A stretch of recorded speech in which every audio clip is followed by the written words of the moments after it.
Olá, tudo bem? Quem nunca tomou um caminho errado na vida? Bora conhecer um caminho novo, um caminho melhor aí para tua vida. Hoje eu quero falar sobre como lidar com perdas. É difícil? Com certeza. Na minha história, eu vou compartilhar com você aqui uma dor, uma das maiores dores que eu já vivi na minha vida foi a perda do meu pai. Então, em 2004, ele já se encontrava em tratamento e, infelizmente, ele veio a falecer. O que aconteceu?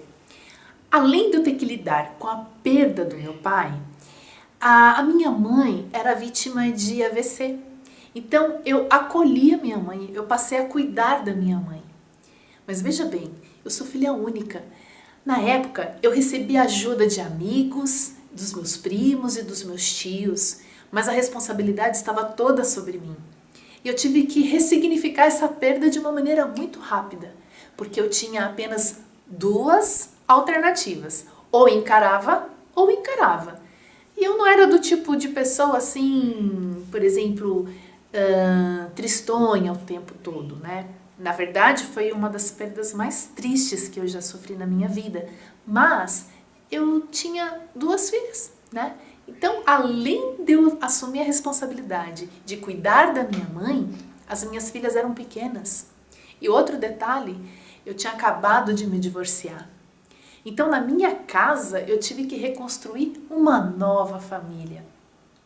Para você entender bem como é que é uma estrutura familiar pequena, com filho único, é o seguinte: você tem o pai, você tem a mãe e tem o filho. Então, é um triângulo com três partes. Na falta de um, essa figura geométrica, ela fica sem base. Ela é como se tivesse destruído, não é? O que aconteceu? Em uma análise com a minha psicoterapeuta, ela tinha comentado comigo dessa estrutura triangular.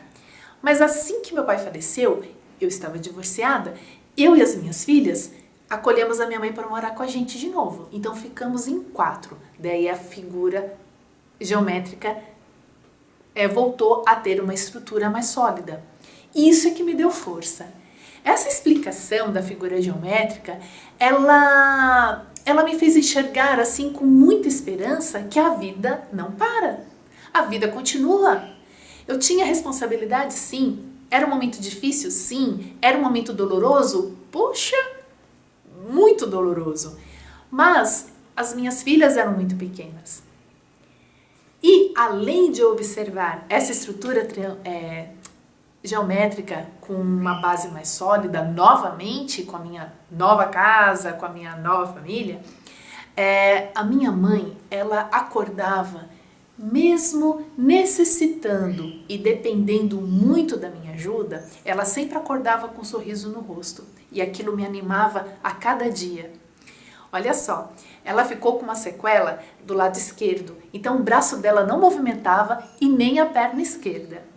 Então, ela tinha o braço direito e a perna direita, só que quem era o braço esquerdo e a perna esquerda dela era eu. Então eu não podia demonstrar fraqueza. Às vezes, baixava assim aquela tristeza, sabe? Era muita pressão, mas eu tomei essa decisão de superar. A primeira superação foi a perda do meu pai. Só que com aquela responsabilidade, eu não tive muito tempo para pensar não, sabe? Eu preferi não me entregar. Então, com muita coragem, eu assumi essa responsabilidade. E o que me motivava também eram as duas pequenas. A minha caçula usava fraldas na época, para você ter uma ideia. E as duas se espelhavam em mim e eu me espelhava em minha mãe. Gente, era uma dor misturada com motivação, era bem complicado de lidar, mas eu não entreguei os pontos. E eu gostaria, se você sofre de alguma perda nesse momento, se você está passando por um momento muito difícil, ou se você está se preparando para alguma perda, sabe, a minha mensagem aqui é que você tenha sempre esperança. Arranje motivação para que você continue de pé. Eu sempre ouvia as pessoas comentando assim comigo, mas a cruz nunca é maior e nunca é tão pesada, né, que a gente não possa suportar. Então eu fixei essa frase em mim e falei assim, é isso mesmo. Eu acho que as circunstâncias da vida da gente acontecem exatamente para nossa evolução. E era o meu momento de evoluir, com dor ou sem dor. Perda dói, com certeza, mas a superação é que deve ser trabalhada, ok? E você sabendo trabalhar essa superação é um caminho certo. O caminho errado é você ficar triste e prolongar essa tristeza para a vida toda, não é? Porque a vida continua, o tempo não para. Falando em tristeza, se você quiser dar uma clicada aqui, eu tenho um vídeo que eu falo sobre reverter tristeza em momentos alegres. São dicas mais práticas para ajudar você a superar.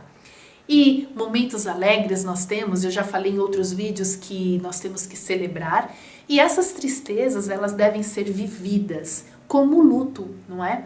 O luto não é só com a morte, o luto pode ser por outras perdas também, por situações de distanciamento, de separação, não é? Então, trabalhando você direitinho, cuidando do seu emocional, isso fica um pouco mais leve, não é verdade?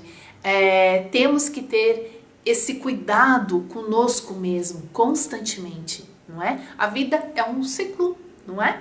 Nós nascemos, crescemos, desenvolvemos e chega a hora de partir em algum momento, não é?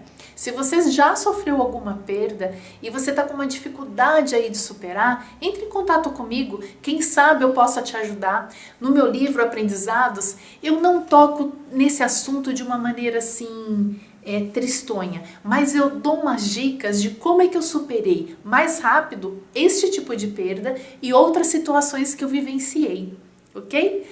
Bom, eu deixo um abraço para você. Creia que a esperança sempre deve estar viva na tua vida, para que você possa prosseguir junto com esse mundo em movimento, ok? Nunca perca a esperança, ok? Se você precisar de alguma forcinha, entre em contato, aproveite aqui, inscreva-se no meu canal e também me curta na fanpage, ok? Grande abraço e te vejo na próxima!